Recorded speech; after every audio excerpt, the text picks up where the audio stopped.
Hey, what's up my fellow golf ball addicts? Welcome to the channel, and as promised, here's the video I told you about during the review of the regular Srixon Q-Star Tour. If you haven't seen that review yet, I did it in a triple. There's a link for that in the description. But what I'm going to do today is I'm going to take the regular Srixon Q-Star Tour, the 3-piece urethane golf ball, and compare it to one of its designs, which of course is the Divide. I'm sure many of you have seen this, and I've had a lot of you ask me over the last couple of years, is there a difference? Do they feel different? Do they perform different? Do you lose yards, spin, yada, yada, yada? We're going to test that today. I'm going to do a quick run through of all the differences I found between these two golf balls. Let's dive right in.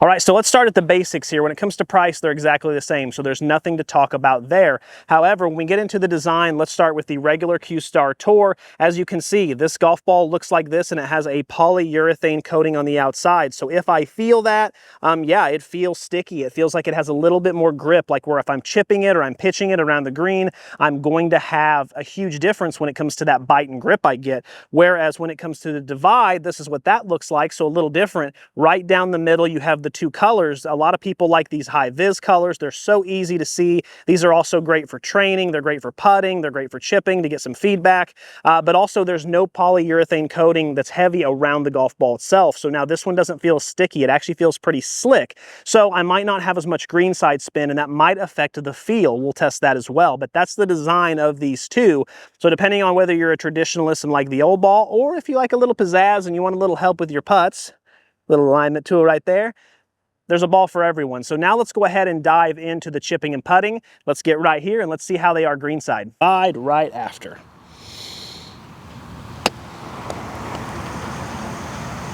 That's a pretty good way to start. What do you think? Oh, wow. Okay, huge difference. So let me run it back before I go on my rant there.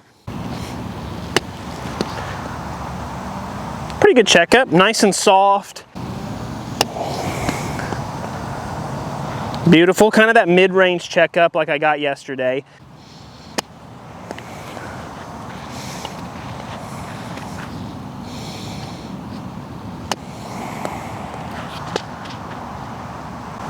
So it does seem like a little bit of the spin is taken off with the Divide, but it has a little bit higher of a launch. So that's kind of interesting. The big thing for me is the feeling of how it comes off the club. The Q-Star Tour has that urethane coating on the outside, that polyurethane. And I mean, it has this nice soft click. It's very crispy. There's almost no feedback in the hands. There's a lot of soft and touch. Whereas the Divide, actually, you feel it in the hands. It's that big of a difference. I feel it. I hear the sound. The sound is a lot more muffled, almost like the silencer on, a pistol in a James Bond movie. It's totally different. The sound is different. The feel is different. The launch is different. The spin is different. Everything is different. All right, mallet putter. Regular Q-Star Tour. Yeah, okay, mishit, but very soft, bouncy, no feedback in the hands whatsoever. Basically no sound, just like in the review yesterday. Okay, very close. I did feel just a tiny bit of press in the hands, but they're very close. This is actually almost identical. This might be a little more difficult for people to tell the difference. Very nice, yeah, no feedback. I do hear a little bit of a sound difference, but it's not much. I don't think most people notice with a mallet. Traditional blade. Nice and soft again, beautiful, comes off the club great. A little tiny bit of feedback, but just kind of barely there. Oh, wow, there it is. Okay, that's more like what I heard with the wedge. I heard the sound. It was a little light crisp, so it wasn't bad. It's actually kind of a good sound, but I also now feel the feedback in the hands. And the roll isn't quite as good. I would say the roll's like an 8 out of 10, or a 9 out of 10, excuse me, opposed to a 10 out of 10. The Q-Star Tour regular has an excellent 10 out of 10 true roll. I think the Divide has a 9 out of 10, so that's just a slight difference. Not bad though. Honestly, I think with the putter, it's not as big of a gap as I saw with the wedge. But I think with a skinnier bladed putter, I think you're gonna notice a tiny bit of difference. The mallet, not gonna notice anything. Okay, so when it comes to the feel off clubs, it's actually very different. So when it comes to the Q-Star Tour, again, it's softer, it has a lot more touch, it feels like a marshmallow, it's very dead in the hands. You don't feel it when you make impact with the ball, with the club head. Whereas the Divide, that cover actually is kind of firm, so you feel the cover. Now the ball itself still feels like it's kind of squishy and compressing, but you feel that cover and you can feel it in the hands a little bit. Mishits are very apparent because when you mishit it, it actually will sting your hands just slightly, and so that's a huge, huge difference between the two. Now it's not the difference between a soft feel and a TP5X by any means, but it's in that middle ground. It is the difference between a soft marshmallow and, okay, this ball's got some feedback. It's like a medium compression golf ball. So I was kind of surprised by that. I'm interested to see if these numbers are affected by that, so let's go take a look at those real quick. Okay, so the feel's quite different there. Obviously they feel different around when you're chipping the green, they feel different when you're hitting them with full shots, but now let's see how the actual data number compare. Let's go side by side here and look at these data numbers and see what the difference between the two is, starting of course with the 50-yard pitch. Okay, so these two golf balls are very close when it comes to the spin, but surprising enough that the Divide actually got a little bit better. When it comes to launch angle, that's probably why right there. So when it comes to the regular Q-Star Tour, it has a very, very, very low launch angle. Now make no mistake, the Q-Star Divide is also going to have a low launch angle as well. We'll talk about that in the upcoming clubs like the pitching wedge and the 7-iron and the driver. But when it comes to this, I think that having 28 compared to 26 helped it out and gave it just a few more RPM spin, but they're both close, so there's really not a much distinguishable difference between the two. All right, so those are pretty close. Honestly, both of them are going to check up on a green just fine. I don't think there's going to be any issues there. But now let's get into the pitching wedge and let's see how full shots are. All right, when we get into the full pitching wedge shots, as you can see, there is a slight difference when it comes to the mile-per-hour speed. Now, I don't know why that is such a difference. I mean, you're talking 2 mile an hour of a difference, and the swing speed was exactly the same. So maybe it's just a firmer cover. Maybe it is compressing just slightly better.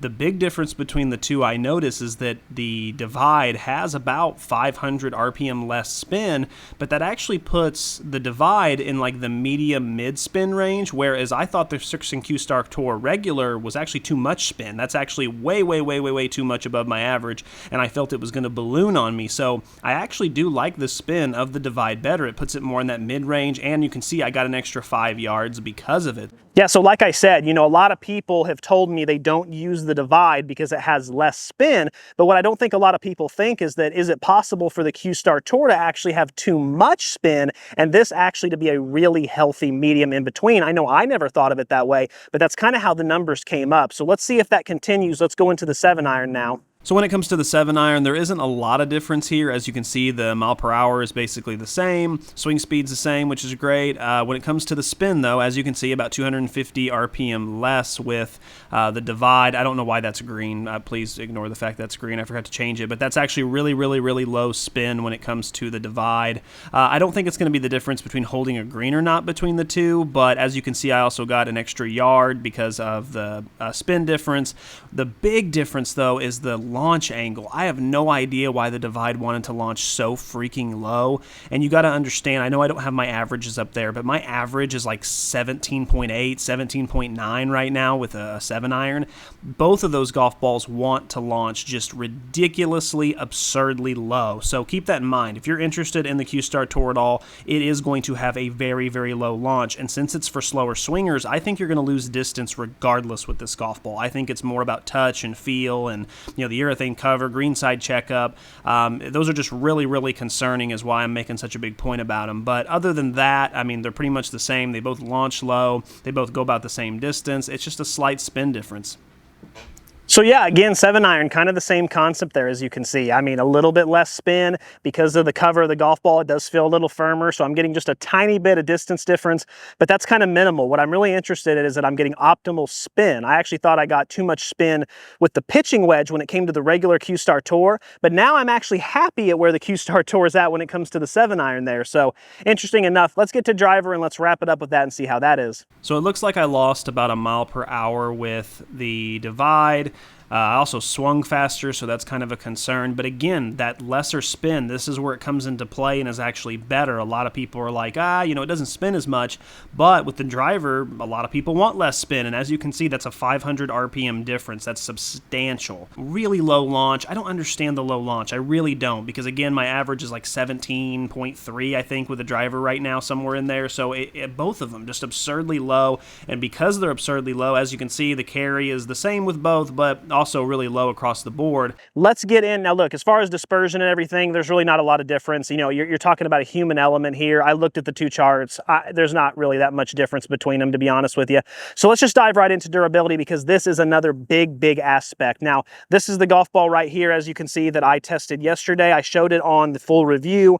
It is very beat up. Now that one side is where I hit it over and over because of the metallic dot on the other side that's used to register spin. But still, I would call it like a 7 out of 10. I thought that was being very generous. It could have even been a 6 out of 10 after going back and looking at it. It wasn't great.